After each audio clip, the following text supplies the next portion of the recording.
Welcome back to my channel and आपको और आपकी फैमिली को हमारी तरफ से सबसे पहले happy Lohri and happy new year also. क्योंकि मैं बहुत लंबे टाइम बाद व्लॉग बना रही हूँ तो मैंने किसी को विश नहीं किया था, so I am really very sorry. तो आज मैं आप लोगों को मेरी तरफ से happy new year and happy Lohri.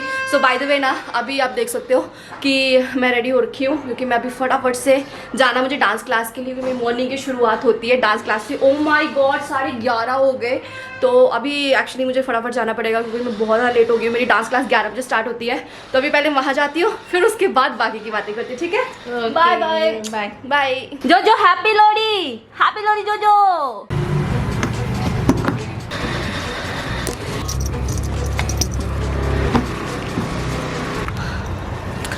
अभी आई जस्ट रीच्ड। सो यार अभी 11:30 हो गए हैं और सर की कॉल्स भी आ रही थी, तो मैं बहुत ज़्यादा लेट हो गई हूँ और गालियाँ पड़ेंगी, मुझे डांट पड़ेगी।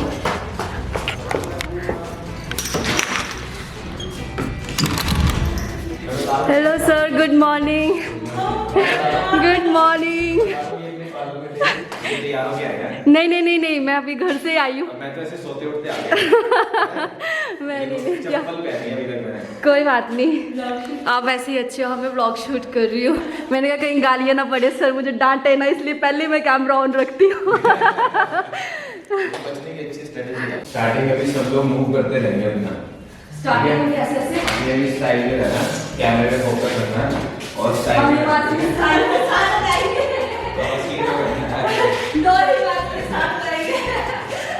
मैंने जब भी हिमाचल में धाम खाने बैठा है ना, कोई भी कहता है शादी में ऐसे जो सबसे शराबी होगा वो सीधा ऐसे जाता है, सीधा नीचे जाता है वो। अबे इतनी जान कहाँ से लाया भाई। और लास्ट में जब हमारा ये होगा ना, इसके बाद कोई भी ऐसे उठ के ऐसे करेगा, ऐसा बहुत होता है मेरे साथ। कोई ऐसे नहीं करेगा। हाँ, आप में ज्यादा एनर्जी इसलिए आपको बोल रहा हूँ।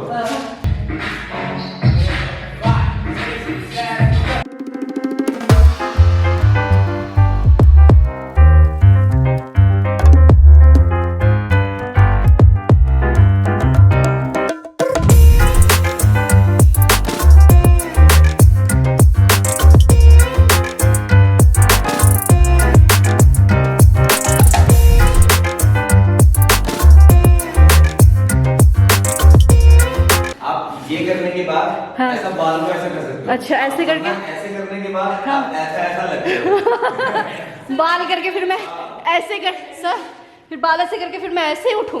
हाँ, उठ सकते हो ना। Okay. Oh finally dance is over.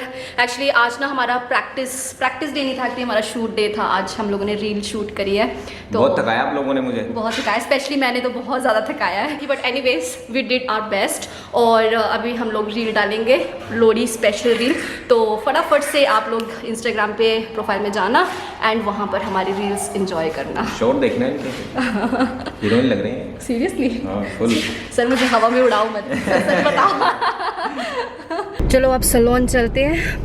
But anyway आज मज़ा बहुत आया, टू बी फ्रैंक। मतलब बहुत ज़्यादा खुल के डांस किया, खुल के एंजॉय किया, मस्त रील बनाई। और ऐसे सुबह सुबह डांस हो जाता है ना, तो अच्छा लगता है, एकदम फ्रेश सा। मतलब इन्जॉयमेंट का इन्जॉयमेंट भी हो जाता है एंड फिटनेस का फिटनेस भी। तो अभी चलते हैं salon. Happy Lohri. Good afternoon ma'am. Good afternoon, happy Lohri Bunty. Okay, so अब हम करेंगे थोड़ी सी चिट चैट। और सबसे पहले यार हाथ जोड़ करके माफ़ी, हाथ जोड़ करके सॉरी कि मैंने इतना लंबा गैप लिया। मतलब पिछले 4 हफ्तों से मैं गायब हूँ, 1 महीने से। तो 1 महीने में मेरी लाइफ में बहुत कुछ हुआ, और जो भी हुआ वो मैं आप लोगों को बताना चाहती हूँ, क्योंकि सारी अपडेट्स आप लोगों को देना चाहती हूँ ताकि हमारे बीच में ना कोई गैप ना रहे। ओके, सो सबसे पहले तो क्या हुआ कि थोड़े दिन पहले मेरे यहाँ पर नाना नानी जी आए हुए थे। तो मैंने तो सोचा था कि यार उन लोगों के साथ ना मस्त ब्लॉग्स बनाऊंगी मैं, क्योंकि काफ़ी टाइम बाद मिल रही थी। तो अभी चलती हूँ मैं सलोन, क्योंकि अभी हूँ मैं साथ में अपने नाना जी के साथ। हेलो नाना जी नहीं, सॉरी पापा जी। मतलब है तो मेरे नाना जी, बट मैं इनको पापा जी बुलाती हूँ, पापा ही बुलाती हूँ। तो ये काफ़ी टाइम से नाना नानी जी मेरे आ रखे हैं यहाँ पर। मैंने कोई व्लॉग नहीं बनाया, बट ये काफ़ी टाइम से, कभी 1 महीना तो हो गया होगा ना पापा जी? महीना ही तो हो गया। हाँ, महीने के ऊपर ही हो गया। मतलब मैं जब चंबा गई थी ना, तो उस टाइम पे आए थे पापा भी ना। हुआ ये कि उनकी तबीयत ठीक नहीं थी, उनकी तबीयत थोड़ी डाउन चल रही थी, तो उसकी वजह से हॉस्पिटल्स के हमारे चक्कर लग रहे थे, ट्रीटमेंट्स चल रही थी। नाना जी की आइज़ का ऑपरेशन हुआ, अभी नानी जी का नहीं हुआ, नाना जी का ही हुआ है सिर्फ। तो उस सब चीज़ों में बिजी थी। उसके बाद मैंने थोड़ा सा अपना लुक चेंज किया। आप देख ही सकते हो कि मैंने हेयर कलर ले लिया है एंड एक्सटेंशंस भी मैंने करवाई है, अपने नेल एक्सटेंशंस। तो बोलते हैं ना, a woman who cuts her hair is about to change her life. तो मेरे साथ भी कुछ ऐसा ही हुआ है कि मैंने अपने बाल कटवाने के साथ साथ अपने बालों की पूरी मतलब कलर, लुक, टेक्सचर सारा चेंज कर लिया। That means I am about to change my life. और जो मेरी लाइफ में चेंजेस आ रहे हैं ना, वो आप लोगों को दिख भी रहे हैं और लाइक अच्छे चेंजेस हैं, पॉजिटिव चेंजेस हैं। तो आप मुझसे मेरे साथ जुड़े रहे, बने रहे एंड इंस्टाग्राम में मुझे फॉलो कर ले। बाकी सारी अपडेट्स आपको इंस्टाग्राम में तो मिलती ही रहती हैं। तो अगर आप मुझे इंस्टाग्राम में फॉलो करोगे ना, तब आपको पता चलेगा कि मैंने अपने आप को कितना चेंज किया है, किस लेवल तक चेंज किया है। तो आपको वो सब देख करके अच्छा ही फील होगा डेफिनेटली। आई लैशेस भी करवाए हैं, पता नहीं आपको दिख रहे हैं कि नहीं दिख रहे हैं। आई लैश एक्सटेंशंस भी मैंने करवाए। अभी पूरा प्रोसेस चल रहा है आई लैश एक्सटेंशन का। हेलो, लगेंगी अच्छी मेरे पे, ये बताओ पहले। चलो ठीक है, देखते हैं, ट्राई करते हैं ना।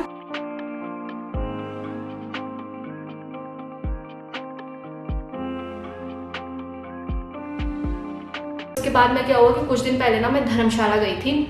तो आपको पता ही है कि मैं पिछले साल धर्मशाला में शिफ्ट हुई थी। वहाँ पर मैंने पता है 10 महीने वहाँ का रेंट पे किया है और हार्डली मैं वहाँ पर 15 डेज तक रही होंगी, हार्डली। तो मुझे ऐसा लग रहा था कि मैं फिजूल में रेंट पे कर रही हूँ, तो इसलिए मैं वहाँ पर गई और मैंने सारा सामान अपना थोड़ा सा सेल कर दिया, थोड़ा सा मैंने शिफ्ट कर लिया, मतलब यहाँ पर ले आई सामान को चंडीगढ़ में, थोड़ा सा सोलोन में रखा लिया, थोड़ा सा घर में पड़ा है। तो ऐसे ऐसे करके मैं थोड़ा सा मैनेज कर लिया और वो जो रेंटेड फ्लैट था मेरा धर्मशाला में, उसको मैंने वकेट कर दिया। बट अब मुझे ना बहुत ज़्यादा हल्का फील हो रहा है, क्योंकि भाई पहले वो सामान मेरा पुणे में पड़ा हुआ था, फिर पुणे से मंगाया, फिर नाना नानी के यहाँ था, फिर नाना नानी के यहाँ से धर्मशाला गया, अब फाइनली वो धर्मशाला से यहाँ पर आ चुका है। अब मेरा इधर उधर कहीं कुछ नहीं दिख रहा तो मुझे कोई टेंशन नहीं है। अगर मैं कल को पुणे भी जाती हूँ तो मैं दोबारा से नहीं सेटल करने वाले कुछ भी, शेयरिंग में रह लूँगी। एनीवेज, ये तो सब हो गई बाहर की बातें।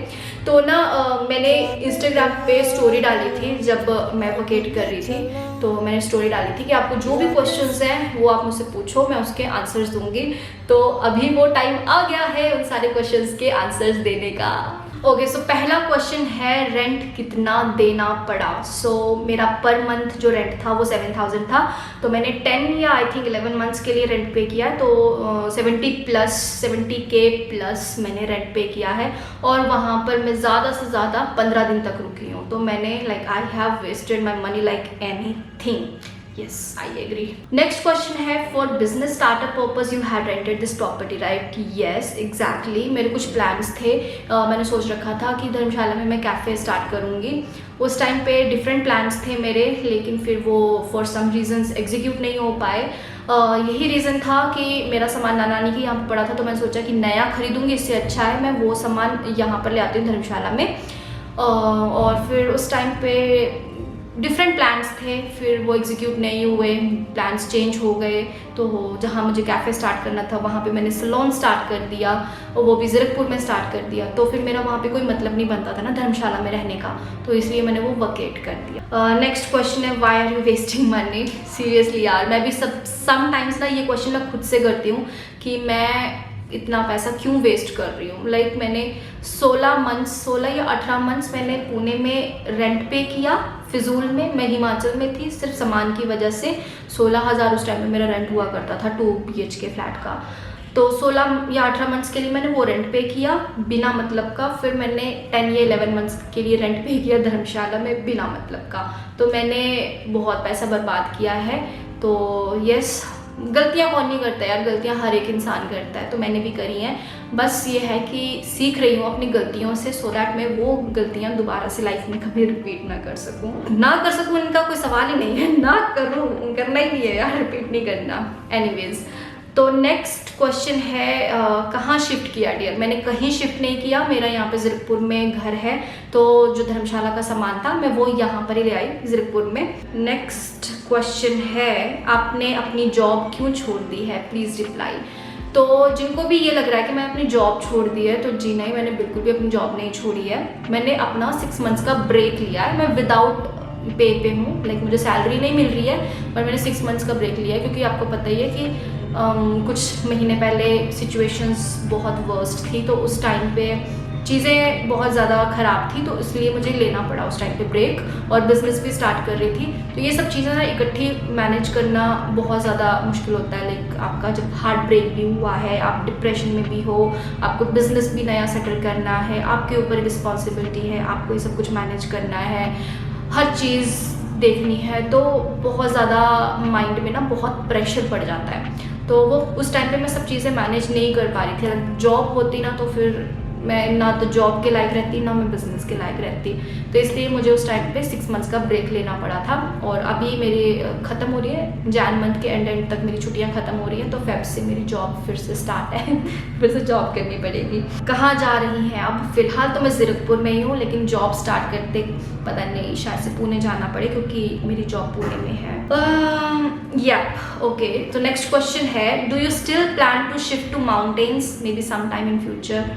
या देखो, मैं दिल से तो मैं पहाड़ी ही हूँ। हमेशा मेरा दिल जो है ना वो पहाड़ों में ही जा कर के लगता है, मुझे पहाड़ ही पसंद आते हैं। तो ऑब्वियसली पहाड़ों के साथ तो जो रिश्ता नाता है वो मेरा हमेशा के लिए रहेगा, नो मैटर मैं कहाँ पे हूँ कहाँ पे नहीं हूँ। लेकिन अभी फ़िलहाल के लिए अगर मैं सेटल होने की बात करूँ तो सेटल होना मेरे लिए बहुत मुश्किल है माउंटेन्स में, क्योंकि अभी आपको पता है बिज़नेस यहाँ पे स्टार्ट किया है, तो इसकी देख रेख भी मुझे करनी है, मेरे ऊपर रिस्पॉन्सिबिलिटी है। तो जॉब और बिज़नेस जब मेरी सिटी में है तो काइंड ऑफ मेरे लिए थोड़ा मुश्किल है। देखते हैं, बाकी फ्यूचर का किसने देखा है ना, कौन जानता है। तो क्या पता मैं फ्यूचर में कुछ और डिफरेंट सोचूं और कुछ करूं, डिफरेंट करूं, तो होगा तो डेफिनेटली देखा जाएगा, कंसीडर मैं डेफिनेटली करूंगी। बट हाँ, वैसे तो घूमना फिरना तो लगा ही रहता है माउंटेन्स में। नेक्स्ट क्वेश्चन है, बट वाई, मतलब 11 मंथ्स के लिए मैंने रेंट पे क्यों किया? तो उसके पीछे का रीज़न ये है कि मैं इसको ना जल्द से जल्द खाली तो करना चाहती थी। जो मेरा धर्मशाला का फ्लैट था उसको मैं खाली बहुत टाइम से करना चाहती थी, बट दिक्कत ये आ रही थी कि मैं इतनी चीज़ों में उलझी हुई थी। मेरा वर्स्ट टाइम चल रहा था, फिर मैंने बिजनेस स्टार्ट किया, फिर मैं और भी चीज़ों में बहुत सारी चीज़ें चल रही थी यार, आपको पता ही है लाइफ में बहुत ज़्यादा बिजी थी, तो मेरा जाना हो ही नहीं पा रहा था धर्मशाला में। और फिर बैठी बिठाई तो खाली होता नहीं है ना, तो बस ये रीज़न है कि थोड़ा सा डिले हो गया, थोड़ा नहीं काफ़ी ज़्यादा डिले हो गया। But finally I am happy कि अब मैंने उसको वकेट कर दिया। मुझे फालतू का कोई टेंशन नहीं है कि मेरा सामान कहीं पड़ा है, मुझे कहीं का रेंट पे करना है या कुछ भी है ना, ये सब टेंशन लेने की ज़रूरत नहीं है। Happy Lohri, happy Lohri. इधर आ जाओ, ऊपर आ जा, ऊपर आ जा। ओए ओए ओए, बस बस होटल, बस बस बस मेरे कंट्रोल नहीं हो रही, मैं माफ कर मुझे। जो जो देख रहा है मुझे कोई पूछ ही नहीं रहा। कपड़ों का ये पहले बता मेरे को, ये कपड़ों का क्यों किया? ये कपड़ों का क्या किया है? कौन सी मॉडल बनती जा रही है? तो गैरी मेरी माता का सलोन है तो मैं फैशन नहीं करूंगी।